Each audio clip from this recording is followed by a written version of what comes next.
예, 오늘 저희들이 이제 야고보서 5장 우리 1절부터 6절까지 말씀을 나누게 됩니다.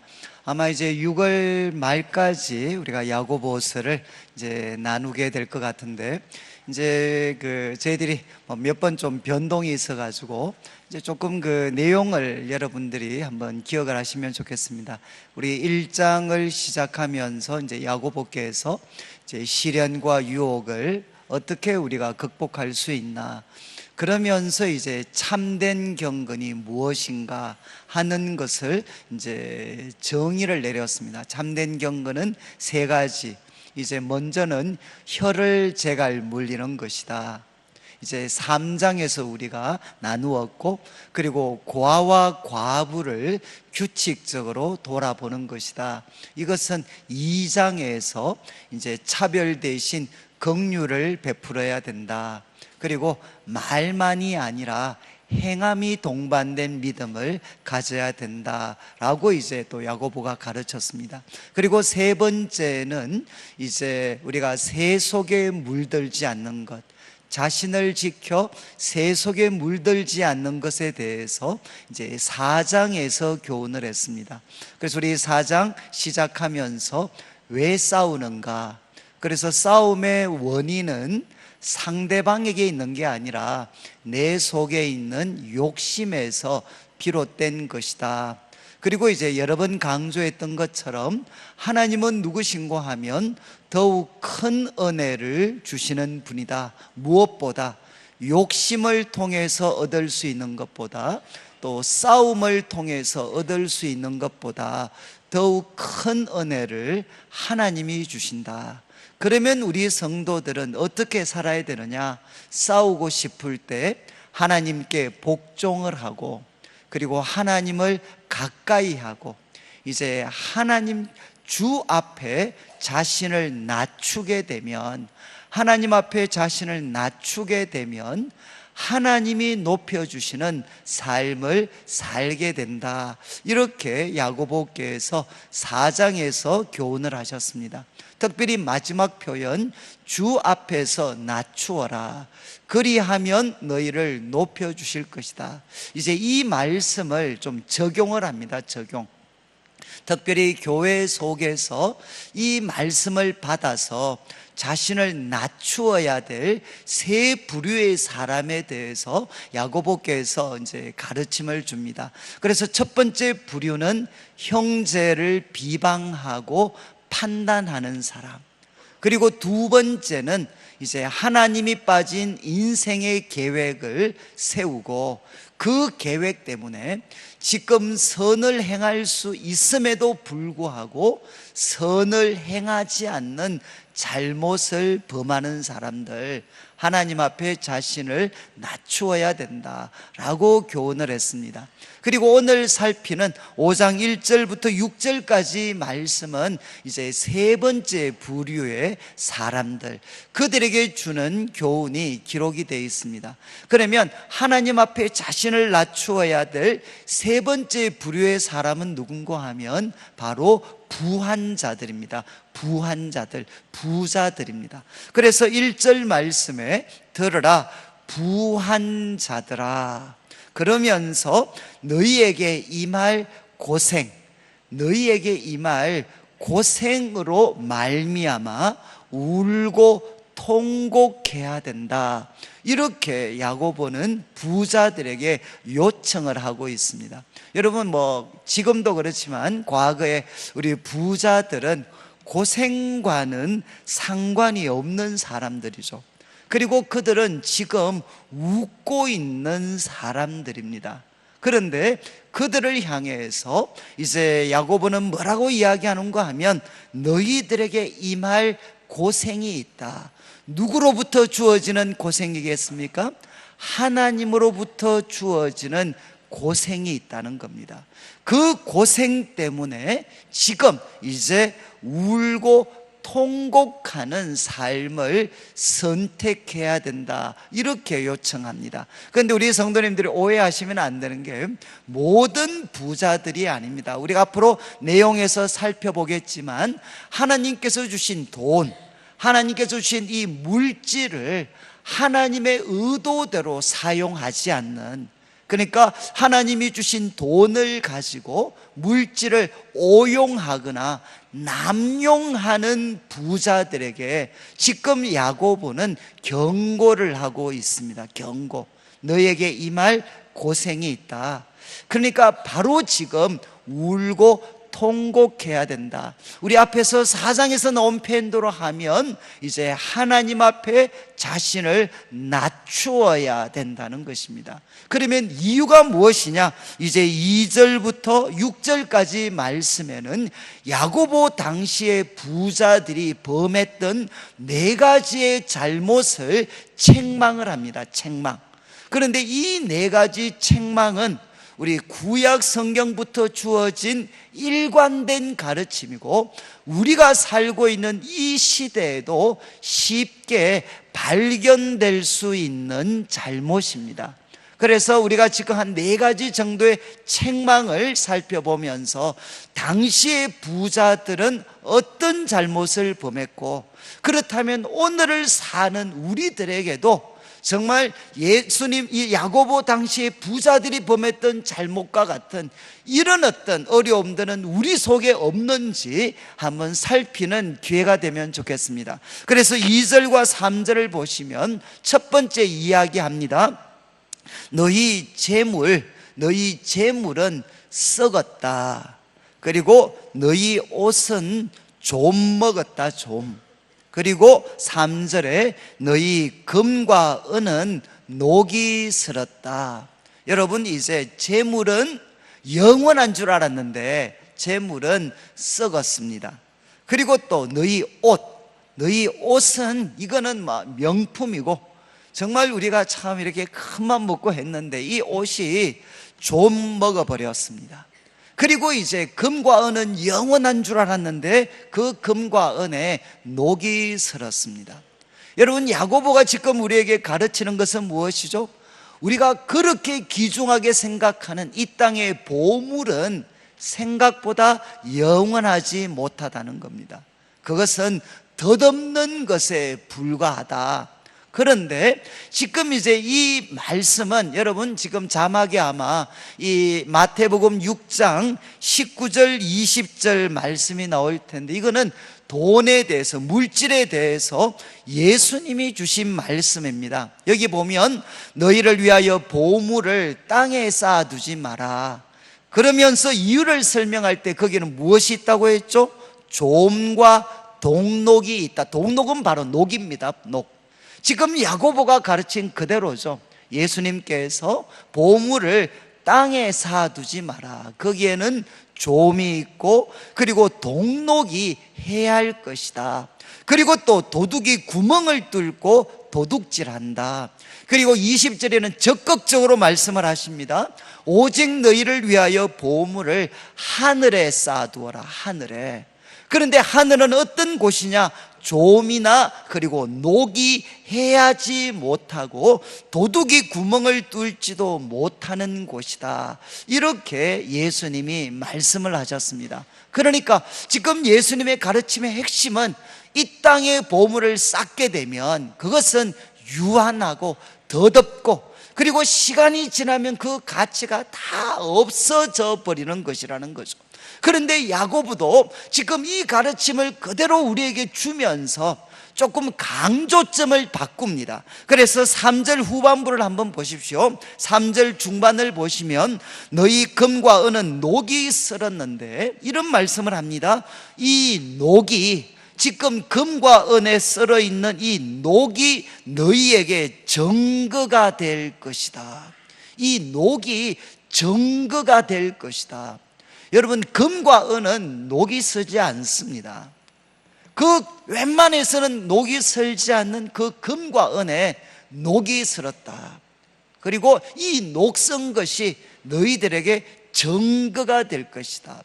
여러분, 무슨 증거가 되죠? 무슨 증거가 되겠습니까?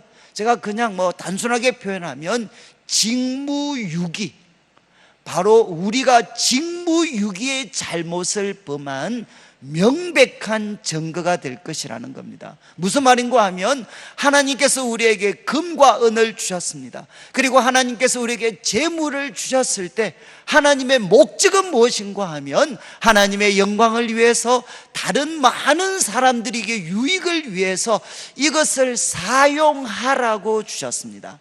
하나님을 위해, 이웃을 위해 올바르게 사용하라고 하나님이 우리에게 재물과 그리고 금과 은을 주셨는데, 지금 여기 부자는 어떻게 합니까?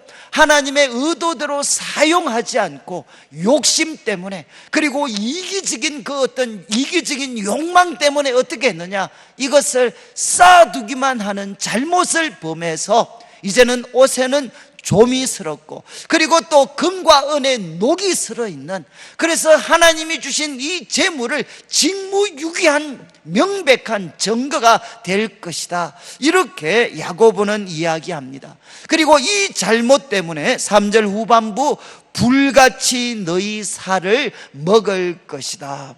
하나님께서 불같이 우리 살을 태워버리는 그런 심판을 받게 된다는 거죠. 그리고 이렇게 강조합니다. 너희가 말세에 예수 그리스도의 죽으심과 부활, 그리고 그분의 성천을 통해서 시작되어진 이 역사의 마지막 순간에 너희들은 재물을 쌓고만 있구나.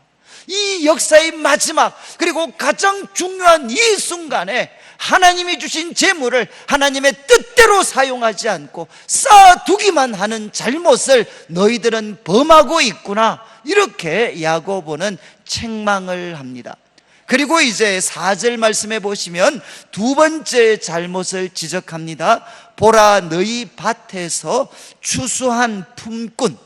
이거는 정말 그 부자가 넓은 땅을 소유하고 있었죠. 광대한 토지를 소유하고 있었습니다. 그러면 그 땅을 추수하려면 일꾼들이 있어야 되죠. 그래서 일꾼들을 고용할 때는 그게 분명하게 품삯을 이렇게 약속을 했습니다. 그런데 지금 이 부자는 밭에서 추수한 품꾼에게 주지 아니한 삭시, 바로 소리 지르고 그 추수한 자의 우는 소리가 만군의 주의 귀에 들렸다. 여러분, 이제 4절 말씀은 무엇입니까? 우리 구약 그리고 또 선지자의 가르침, 신약의 가르침을 통해 일관되게 이야기하는 부자들의 잘못, 부자들이 쉽게 범하는 잘못이 무엇이냐? 품꾼들에게 정당한 싹을 주지 않는 것입니다. 그런데 이 장면은 바로 앞에 나와 있는 2절 3절의 말씀과 명백하게 대조가 되고 있죠. 2절 3절은 무엇입니까? 녹이 있을 만큼 금과 은을 쌓아두고 있습니다. 정말 녹이 있을 만큼 금과 은을 쌓아두고 있지만 지금 바로 일하고 있는 그 노동자들에게는, 여러분, 나는 지금 돈이 없어, 그렇게 하면서 그 품삯을 주지 않고 있는 거죠.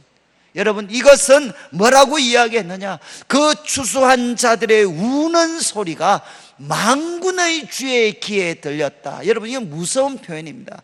여러분, 만군의 주는 구약에서 즐겨 사용하는 표현입니다. 그리고 구약에서도 어떤 분위기인가 하면 전쟁의 분위기입니다. 전쟁의 분위기. 만군의 주는 뭔가 하면 1만 군대의 하나님이십니다. 그래서 가장 대표적인 것이 다윗 같은 사람이 골리앗과 맞설 때 뭐라고 했죠? 나는 칼과 창이 아니라 만군의 여호와의 이름으로 너에게 나아간다, 이렇게 이야기했습니다. 여러분, 만군의 여호와는 바로 1만 군대의 하나님, 그리고 원수를 향해 승리하는 그분이 누구신가 하면 만군의 주님이시죠. 그런데 그 만군의 주님의 귀에 무엇이 들리느냐? 바로 품삯을 받지 않은 그 품꾼들의 우는 소리가 들리고 있다는 것입니다. 여러분, 이와 같은 뜻을 가진 구약에 많은 말씀들이 있지만 한 구절만 찾으면 신명기 24장 14절 15절 자막이 나옵니다. 자막을 한번 보시면 14절, 공궁하고 빈한한 품꾼. 이거는 뭔가 정말 가난하고 먹거리도 제대로 없는 이 가난한 품꾼은 너희 형제든지 내 땅 성문에 우거하는 계기든지, 이거는 뭐겠습니까? 우리 같으면 한국 사람이든지 아니면 외국인이든지 그를 학대하지 말며, 여러분, 가난한 품꾼들은 우리 한국 사람이든 아니면 외국 사람이든 그를 학대하지 마라. 그리고 15절을 보십시오. 15절, 그 품삯을 뭐라고 했습니까? 당일에 줘라.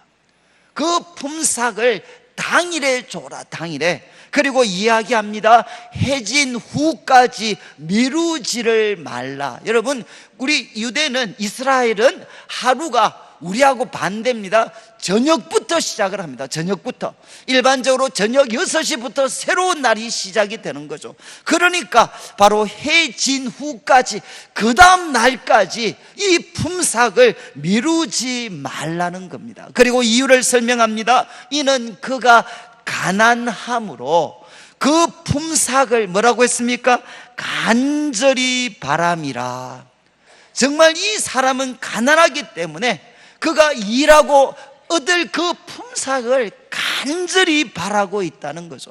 그래서 그가 너를 여호와께 호소하지 않게 해라. 언제 이런 일이 생기겠습니까? 바로 약속한 때 약속한 금액을 지불하지 않으면 바로 그가 여호와께 호소하는 일들이 일어날 것이고, 그렇지 않으면 그것이 내게 죄가 될 것이다, 이렇게 말씀하고 있습니다. 여러분, 지금 이제 야고보가 이야기하죠. 어쩌면 어느 시대나 고금, 어느 시대나 부한자들이 범할 수 있는 하나의 명백한 하나의 잘못이죠. 그건 뭐겠습니까? 정당하게 일한 사람들에게 약속했던 그 임금을, 그 품삯을 체불하거나 주지 않는 것입니다. 그리고 이어지는 말씀을 한번 보시죠. 5절 말씀에 품꾼들에게는 그 싹을 주지 않지만, 5절에 너희가 땅에서 사치하고 방종하여 살육의 날에 너희 마음을 살찌게 하였다. 여러분, 지금 품꾼들은 받지 않는 임금 때문에 하나님을 향해서 막 부르짖고 있는데, 지금 여기 나오는 부자는 무엇을 하고 있느냐? 땅에서 사치하고 방종하고 있다는 것입니다. 여러분, 이것이 여러분 고대는 뭐 부자들에게 잘못이었고요, 오늘을 사는 우리들에게도 똑같이 해당이 되죠. 여러분, 지금 부자들 그리고 자본주의 시대를 살고 있는 우리들도 깊이 물들어 있는 잘못이 무엇이냐? 남들에게 주어야 될 정당한 것은 인색하고 미루고 늦추지만, 바로 내 자신을 대해서는, 내 자신과 관계에서는 한없이 관대하고 풍요로운 그런 삶을 살아간다는 것입니다. 여러분, 지금 여기에 등장하는 부자도 똑같죠. 남에게 정당하게 주어야 될 그 임금, 그 품삯은 주지 않지만 어떻게 합니까? 자기 자신에 대해서는 한없는 사치와 향락을 즐기고 있다는 것입니다. 여러분, 지금 야고보 사도는 이야기하죠. 이 장면을 뭐라고 이야기하느냐? 5절 후반부, 살육의 날에 너희 마음을 살찌게 하였도다. 여러분, 이 무슨 장면입니까? 바로 우리 이제 가축들을 키울 때 키워서 살을 찌워서 도륙하잖아요. 살육하잖아요.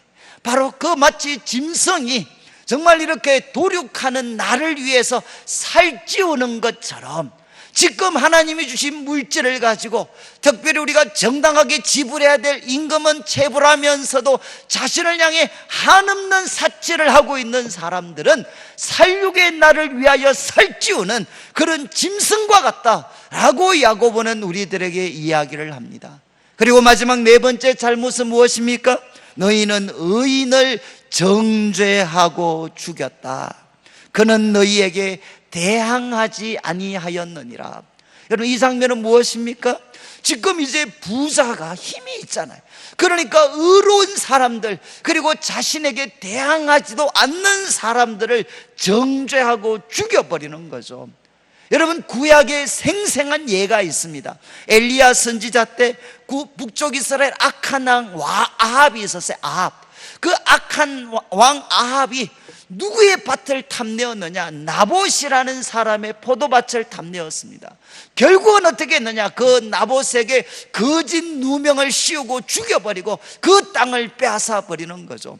정도의 차이는 있지만 바로 부자들이 이런 잘못을 범할 수가 있다는 것입니다. 자신을 향해 대항하지도 않았는데도 자기가 갖고 있는 그 탐욕 때문에 그 의인을 정죄하고 죽이고, 그리고 그가 가졌던 것을 빼앗아 버리는 일들을 부자들이 얼마든지 할 수가 있다는 것입니다. 이제 야고보는 우리들에게 도전을 합니다. 그 당시에 부자들이 범했던 잘못에 대해서 책망하죠. 책망. 4가지 잘못.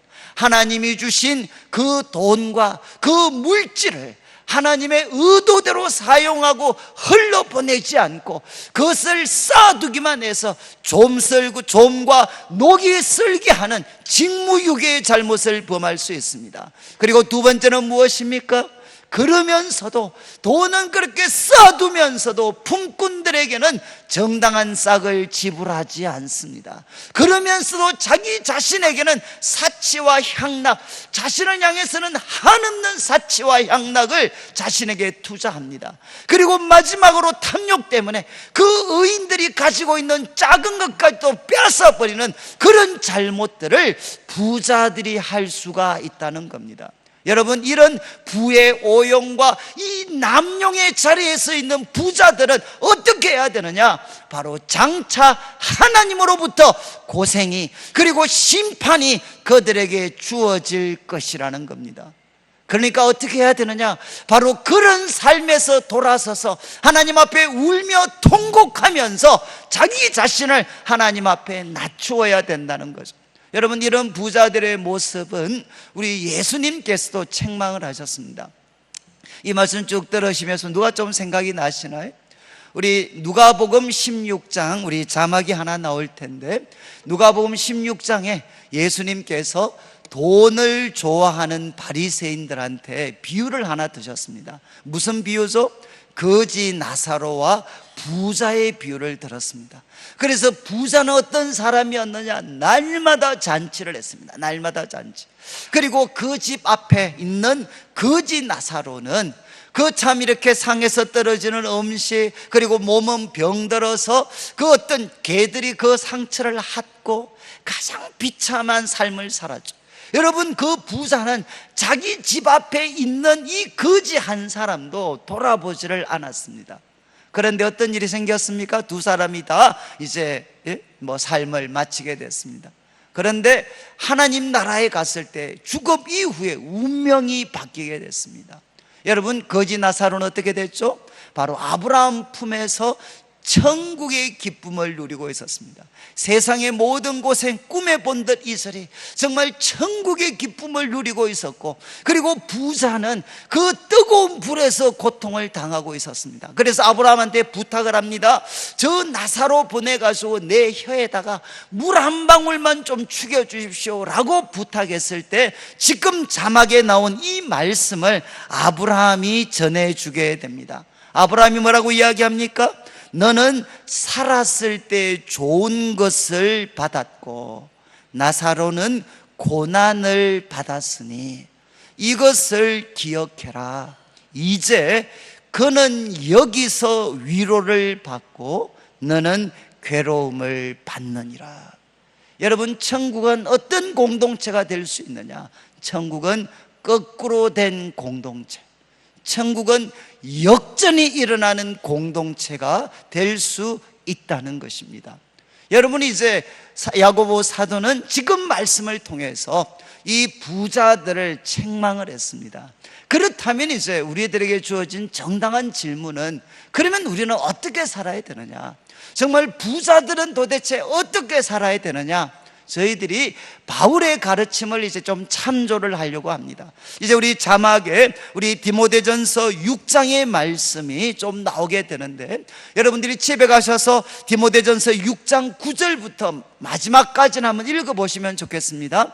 9절부터 10절까지 사도 바울은 누구에게 가르침을 주느냐? 부하려 하는 사람들입니다. 9절을 보십시오.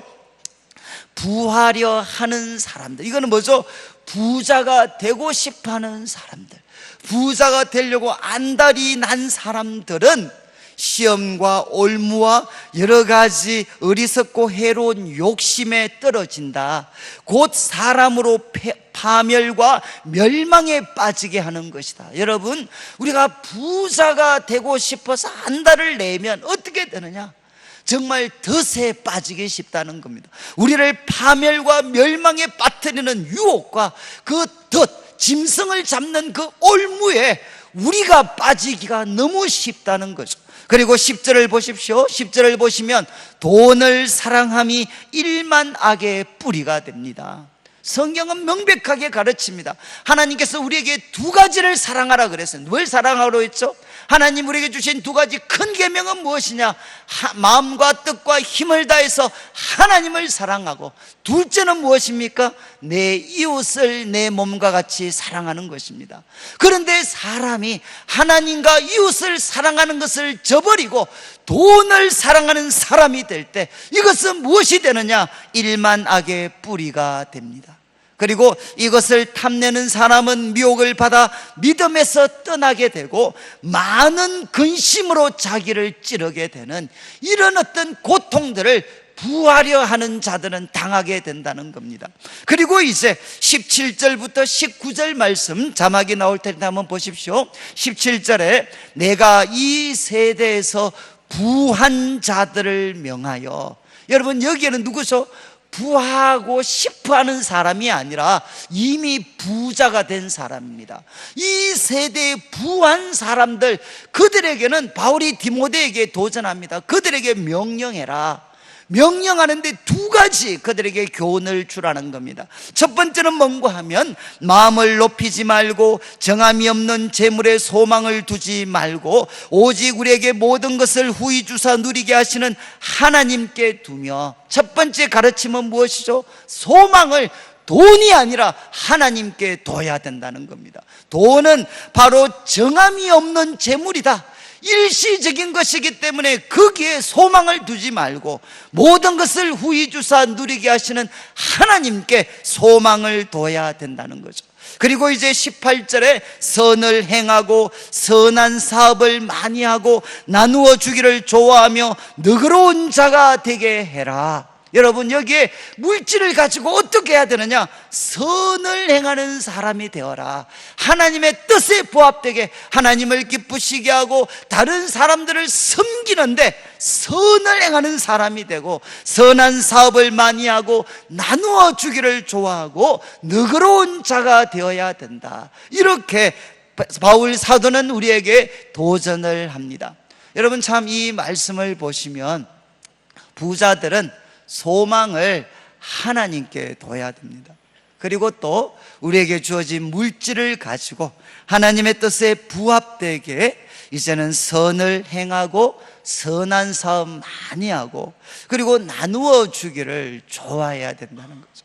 저는 이제 오늘 이 말씀 들으시면서 별로 안색이 안 좋으신 것 같아요.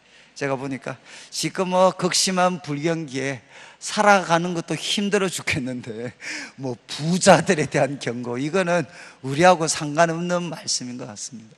그런데 여러분 이제 어쩌면 지금 불경기이기 때문에 또 모두가 경제적으로 참 이렇게 어려움을 겪고 있기 때문에 여러분 한 번은 물러서서 여러분 성경이 가르치는 돈에 대한 교훈을 한번 들으셔야 돼요. 그리고 여러분 이 말씀을 통해서 우리의 지나간 시간과 그리고 우리에게 주어진 현재를 한번 보셔야 됩니다. 그리고 앞으로 내가 미래 어떻게 살아야 될 것인가 하는 것 한번 생각을 해 보셔야 돼요. 여러분 우리 한국교회는 그동안 여러분 바로 믿음을 무엇이라고 자꾸 가르치려고 했느냐? 부자가 되는 길이라고 가르쳤습니다. 왜 하나님을 섬기느냐? 부자가 되게 하기 위해서 하나님을 믿도록. 여러분 성경이 가르치는 것은 그렇지 않습니다. 성경은 여러분 부자가 되기 위해서 하나님을 믿는 게 기독교가 아닙니다.